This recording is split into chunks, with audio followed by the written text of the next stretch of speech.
돌이켜 보면 벌써 만 15년 전에 일어났던 일이었습니다. 그런데 벌써 그 많은 시간이 지났지만 엊그제와 같이 생생하게 그날의 그 일이 기억나고 있습니다. 단기 선교팀과 함께 필리핀의 보홀이라는 섬을 찾아갔습니다. 보홀에 가면 바자오족이라고 있습니다. 바자오족은 집이 없어서 물 위에서 수상가옥을 짓고 살고 있는데, 또 그나마 형편이 힘든 사람들은 내 몸 하나만 실을 수 있는 작은 쪽배를 거기에 몸을 싣고 평생을 물 위를 떠다니는 사람들이 바자오족입니다. 바자오족의 마을을 찾아가서 사역을 마치고 돌아오기 전날 우리가 근처에 있는 한적한 바닷가의 해변을 찾아갔습니다. 날씨가 참으로 화창했습니다.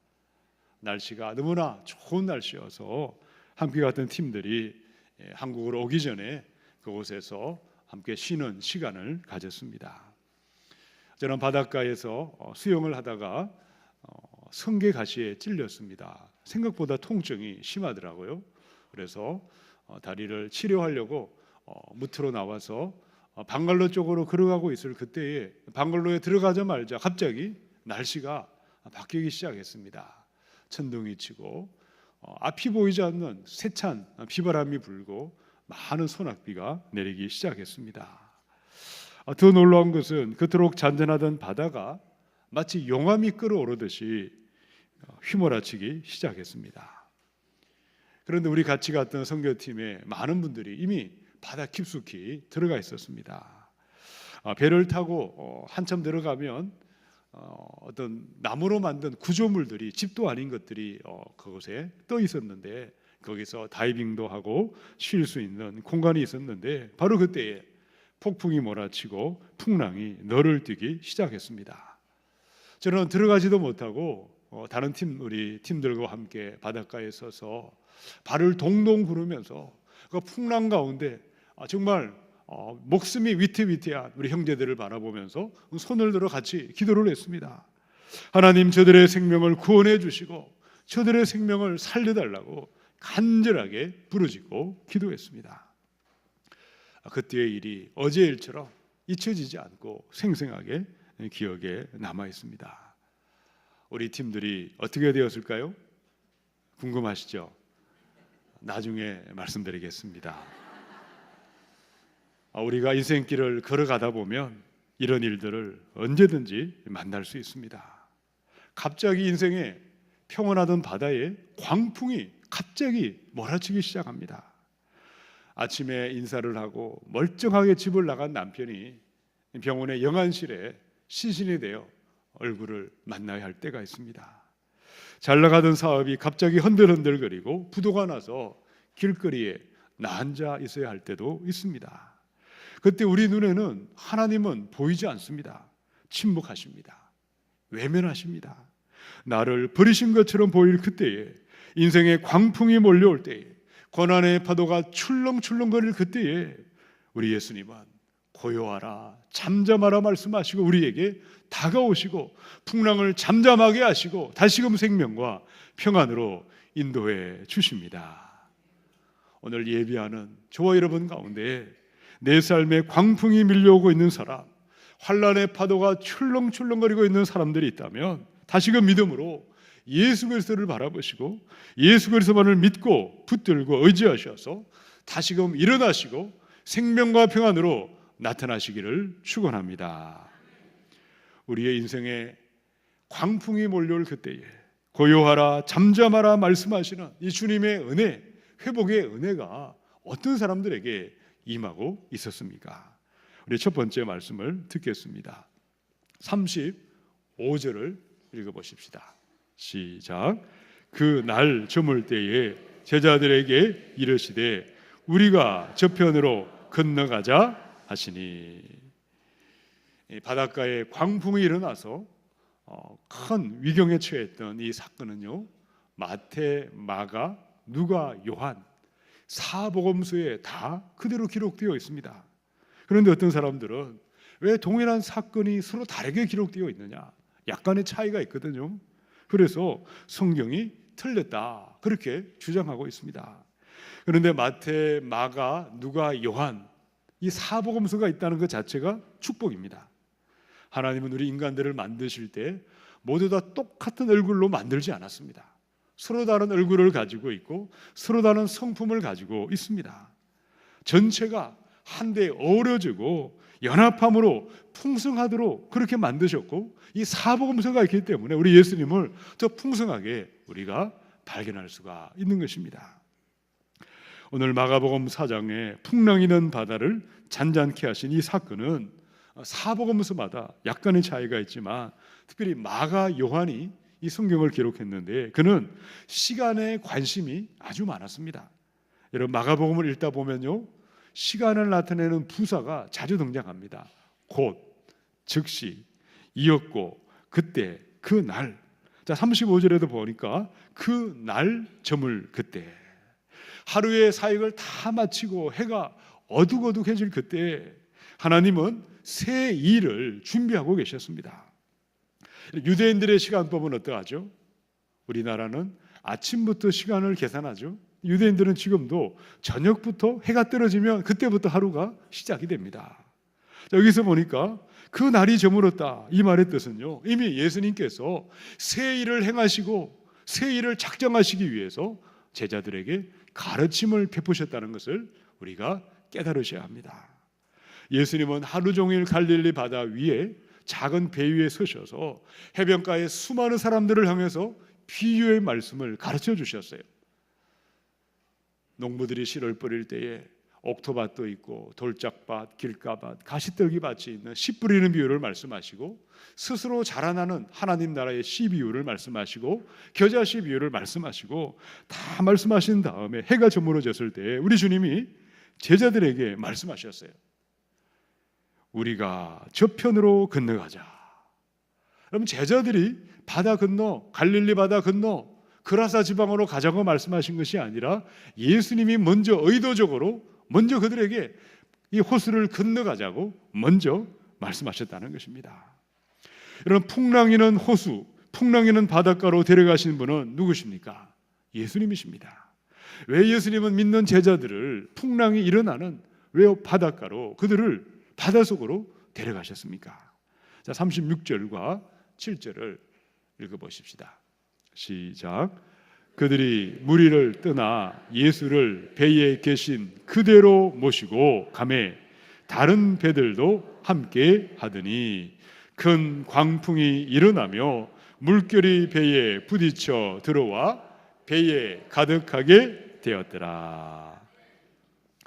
예수님과 제자들이 타고 있던 배가 이제 갈릴리 바다를 지나가고 있는데 얼마 있다가 큰 광풍이 일어나게 되었습니다. 미친 듯이 거센 바람이 불어닥쳤습니다. 큰 물결이 올라갔다 내려갔다 너를 띄고 배에 부딪혀 배 안에 물이 가득 차게 되었다는 거죠. 여러분이 바다에 배를 타고 가다가 풍랑을 만났을 그때를 한번 생각해 보시기 바랍니다. 여러분, 예수님께서 이제 곧 얼마 있으면 이 잔잔한 호수가 풍랑이 일어나고 광풍이 불어닥칠 것을 모르셨을까요? 어떻게 생각하세요? 예수님은 다 알고 계셨습니다. 하나님이신 예수님이 왜 그것을 몰랐겠습니까?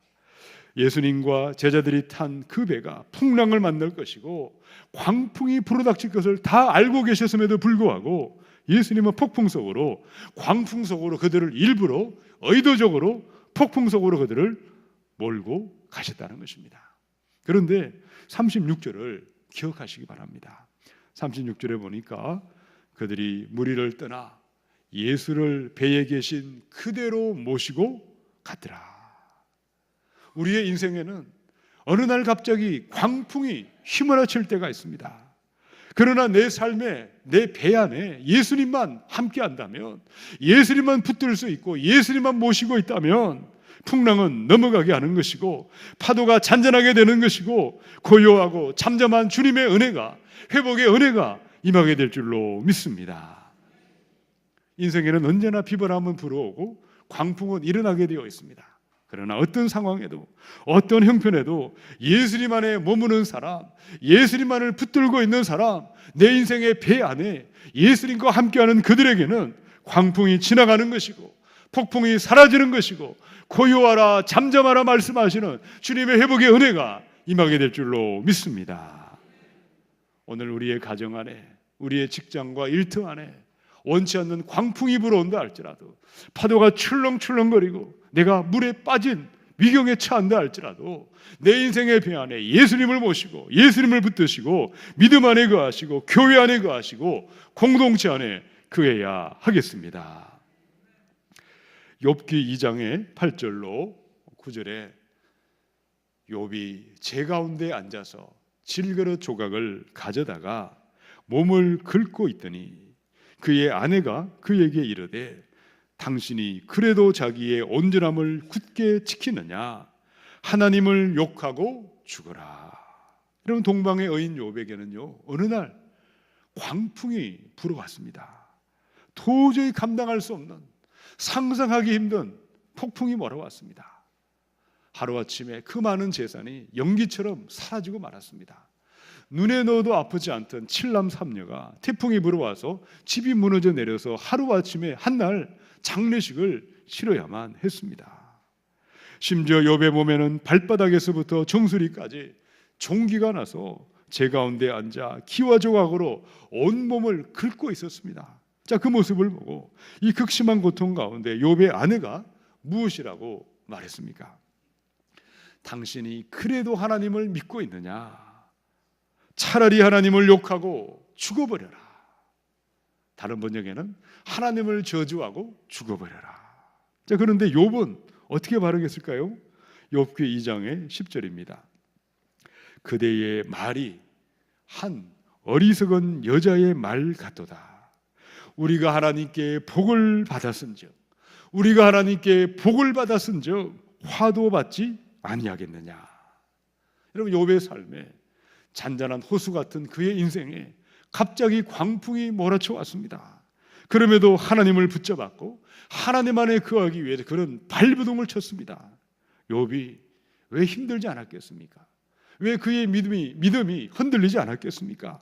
그럼에도 나를 만드신 창조주 하나님, 내 모든 삶을 주관하시고 섭리하시는 하나님을 끝까지 붙들고 하나님 안에 거하고 하나님을 붙잡았기에 그것은 그의 믿음을 보시고 하나님은 고요하라 잠잠하라 찾아오셔서 그의 삶에 다시금 회복하는 위대한 은혜가 임하게 하신 줄로 믿습니다.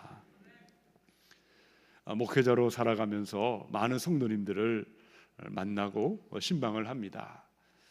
성도님들을 만나게 되면 정말 욥의 가정에 일어났던 이런 사건들이 지금도 그대로 일어나고 있는 것을 체험할 수 있습니다. 많은 분들이 고난과 광풍이 불어와서 침몰 직전에 있는 돛담배와 같은 형국을 하고 있습니다. 배가 깨어지는 것처럼 그들의 몸이 땅바닥에 내동댕이 쳐지는 사람들이 있습니다. 사랑하는 가족의 죽음을 보고 마음이 찢어지는 사람들이 있습니다. 내가 어떻게 하면 이 아픔을 이겨낼까? 어떻게 이 고통을 건너갈까? 커다란 충격을 받으면 내 몸은 내 마음대로 움직이지 않습니다. 그저 내 마음이 죽을 것 같습니다. 불안이 찾아오고 두려움이 찾아오고 포기해버릴까? 그만둬버릴까? 다 놓아버릴까? 하나님의 임재가 생각나지 않고 하나님의 얼굴이 생각나지 않습니다. 그러나 그 순간에도 내 삶에 광풍이 불어닥친다 할지라도 매일매일 찬양의 자리로 나아갈 수 있다면, 그 자리에서 다시 한번 말씀을 붙들 수 있다면, 기도하며 예배 자리로 나아갈 수 있다면 그것이 바로 풍랑이는 인생의 광풍 가운데 예수님을 모시는 것이고 예수님을 붙드는 것입니다. 하나님은 바로 그들과 함께 하셔서 하나님이 찾아오셔서 광풍이 잠잠하게 하시고 바람이 잠잠하게 하시고 은혜와 평안을 주시고 하나님의 새날을 인도하실 줄로 믿습니다. 내 삶에 광풍이 불어올 그때에 여러분의 인생의 배에 예수님을 떠나지 마시기 바랍니다. 예수님을 붙드시기 바랍니다. 예수님을 손을 꼭 잡으시고 예수님 안에 거하시고 믿음 안에 거하시고 공동체 안에 교회 안에 머물러 계셔서 평안을 누리시고 회복의 새날을 맞이하시기를 축원합니다. 우리 두 번째 38절을 읽어보십시다. 시작. 예수께서는 고물에서 베개를 베고 주무시더니 제자들이 깨우며 이르되 선생님이여 우리가 죽게 된 것을 돌보지 아니하시나이까 하니. 여러분, 광풍이 불고 있는데 그 갈릴리 바다 호수에 그 작은 배 위에 예수님의 모습은 어땠습니까? 예수께서는 고물에서, 이 고물은요 배의 뒤쪽에 있는 뒤편을 말합니다. 그 뒤쪽에서 베개를 베고 주무시고 있더라. 배 뒤편에서 주무시고 계신 예수님, 그 모습은 고통당하는 제자들을 외면하고 있는 것 같고 방치하고 있는 것 같고 가만 내버려 두고 있는 것처럼 보였습니다. 지금도 우리의 삶에는 고난의 광풍이 불어올 때에 하나님은 너무나 자주 우리가 고통받는 그 모습을 용인하시고 허락하고 계십니다. 우리의 기도를 들어주시기는커녕 병세는 점점 악화되어 가고 있고 풍랑 속에 잠을 자고 계시는 것처럼 보일 수가 있다는 거죠. 왜 하나님은 우리의 삶에 커다란 풍랑을 만나게 하시고 왜 잠을 자고 계시는 것처럼 손을 놓고 계시고 뒷짐지고 계시는 것처럼 침묵하고 계시고 가만히 계시는 것처럼 보이는 것입니까? 여러분, 광풍이 불어왔고 물결이 배 안에 들어올 그때에 우리 예수님께서 고물의 배 뒤편에 우리 주님이 주무시고 계셨지만 여전히 그 배 안에 제자들과 함께 있었다는 것을 기억하시기 바랍니다. 한글 성경을 보면 우리 예수님이 주무셨다 그 모습과 제자들이 예수님을 깨웠다 그 사이에 시간적인 차이를 별로 발견할 수가 없지만 헬라어의 원문 성경을 그대로 번역해 보면 이런 뜻이 있습니다. 예수님은 계속해서 고물에서 주무시고 계셨고 제자들은 하다 마지못해 마침내 예수님을 깨웠다. 여러분, 제자들은 광풍이 불어오고 바다에 물결이 출렁출렁거리고 배 안에 들어올 그때에 그들은 평생을 갈릴리 바다에 고기 잡던 어부로 살았습니다. 자신들의 기술도 있었고 자신들의 경험도 있었고 그들의 힘과 노력과 모든 방법을 다 동원해서 얼마든지 이 정도의 파도는 헤쳐나갈 수 있다고 생각했을 것입니다. 할 수 있는 모든 노력을 다 했을 것입니다. 돛을 내리기도 했을 것이고 노를 젓는 막대기를 붙잡아도 보았을 것이고 난간을 어떻게도 해보았을 것이고 키를 힘차게 붙들면서 그들이 할 수 있는 모든 수고를 다 하고 다 해보았습니다. 그러다가 도저히 자신들의 힘으로 감당할 능력이 없을 그때에 그제야 배 뒤편에 누워 계시는 예수님을 생각하고 예수님을 깨웠던 것이죠. 라삐여, 우리가 죽게 된 것을 왜 돌아보지 아니하시나이까. 그제야 예수님을 깨우고 소리쳤던 것입니다. 시편의 50편 15절의 말씀입니다. 우리 함께 읽어보십시다. 시작. 환난 날에 나를 부르라. 내가 너를 건지리니 내가 너를 영화롭게 하리로다. 아멘. 우리의 삶에 갑자기 광풍이 불어옵니다. 환난의 비바람이 세차게 우리의 삶에 찾아옵니다. 여러분, 그때는 예수님의 얼굴을 구하고 은혜를 구하고 부르짖고 기도할 때입니다. 환난 날에 나를 부르라. 내가 너를 건지리니 네가 나를 영원롭게 하리라. 하나님이 주신 약속의 말씀입니다. 이 말씀을 믿고 부르짖고 기도하는 자마다 환난에서 건져주시고 고요하라 잠잠하라 주님의 은혜가 임하는 줄로 믿습니다. 그런데 너무나 많은 사람들은 마지막에 가서야 우리 주님을 바라보는 것이죠. 그들이 할 수 있는 모든 수단과 방법을 다 동원해 봅니다. 할 수 있는 모든 잔꾀를 다 동원하고 잔재주를 다 해보고 마지막에 할 수 없을 그때에 기도라도 해볼까. 그러면서 이제 기도하는 사람들을 우리가 발견할 수 있습니다.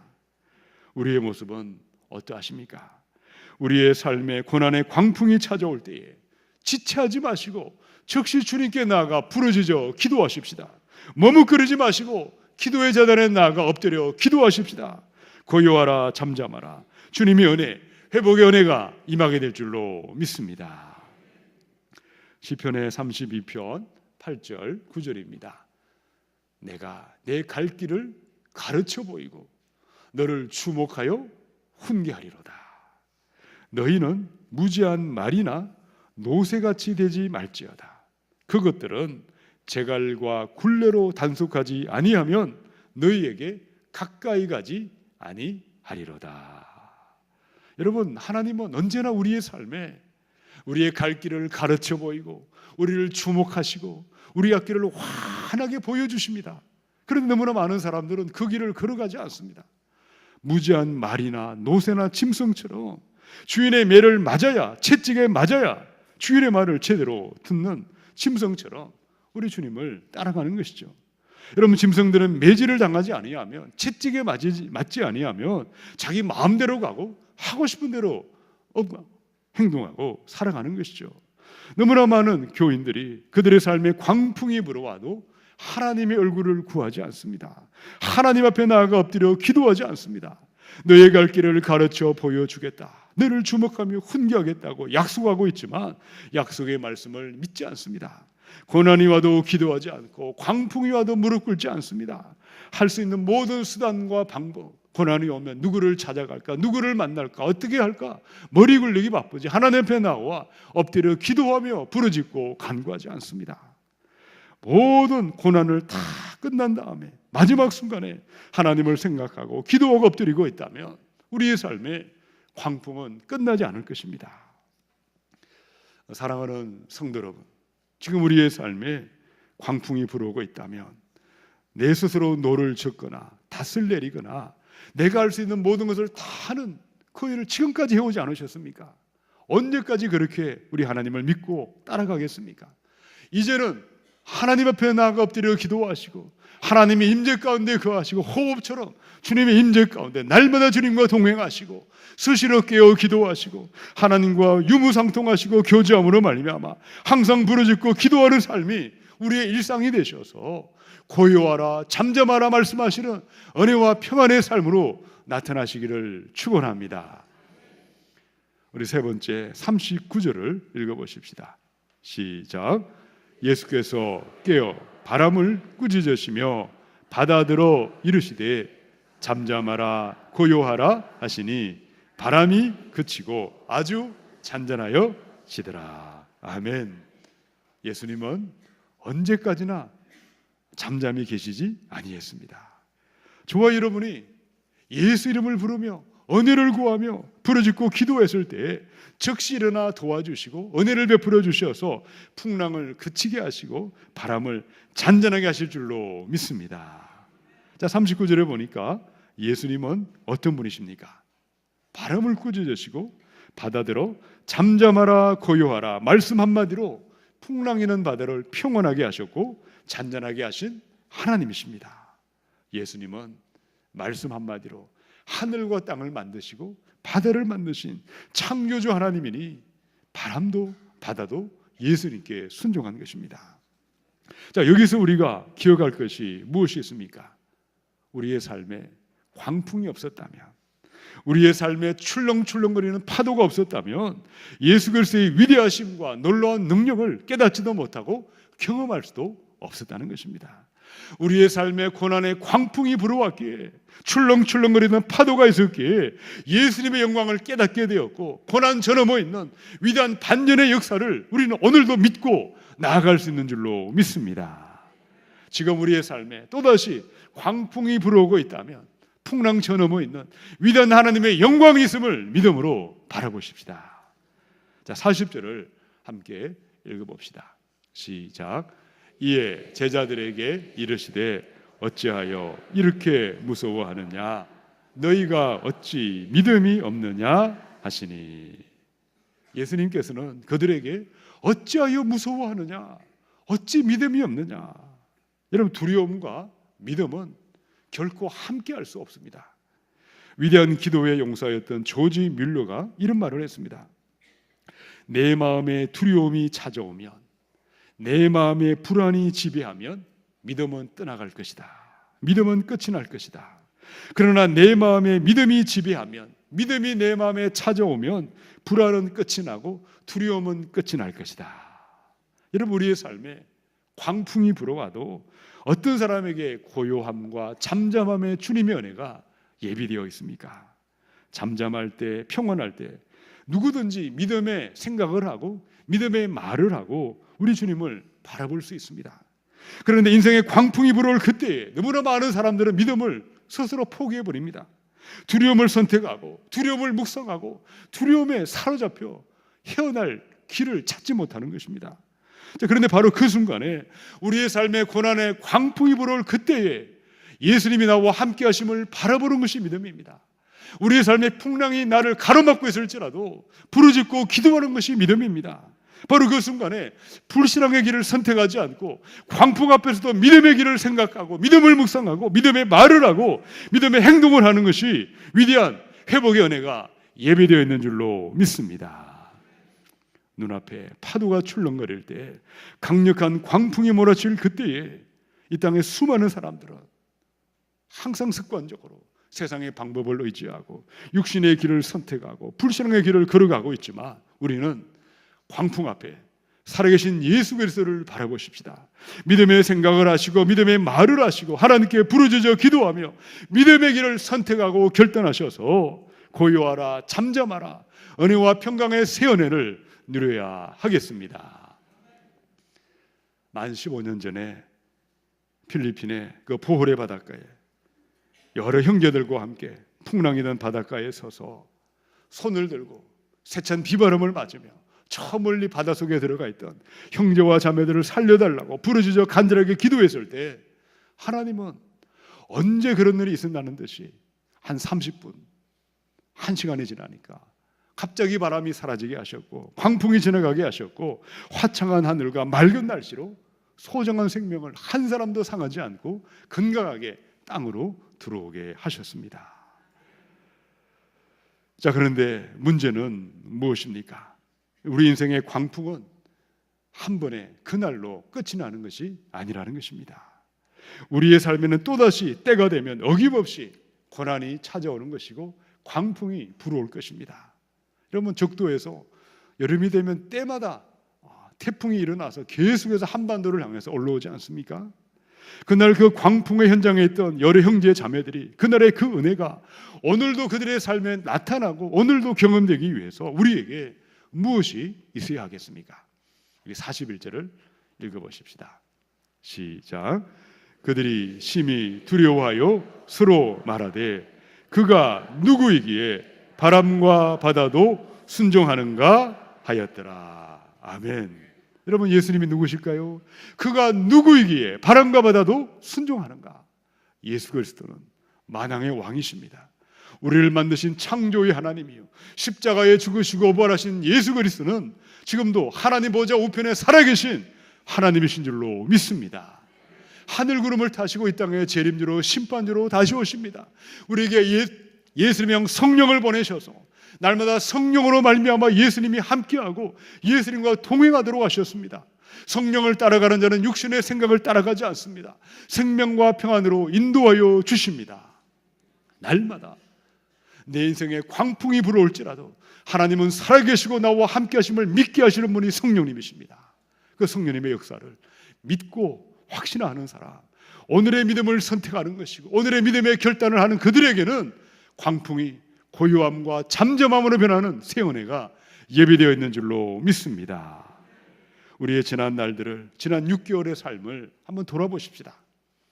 2018년에 1월부터 6월까지 우리의 삶에 많은 광풍이 불어왔고 또 하반기에도 때가 되면 어김없이 고난은 찾아올 것입니다.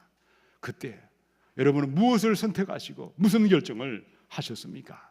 아무리 풍랑이라도 예수님은 우리를 떠나지 않습니다. 성령님 우리와 함께 하심을 믿으시기 바랍니다.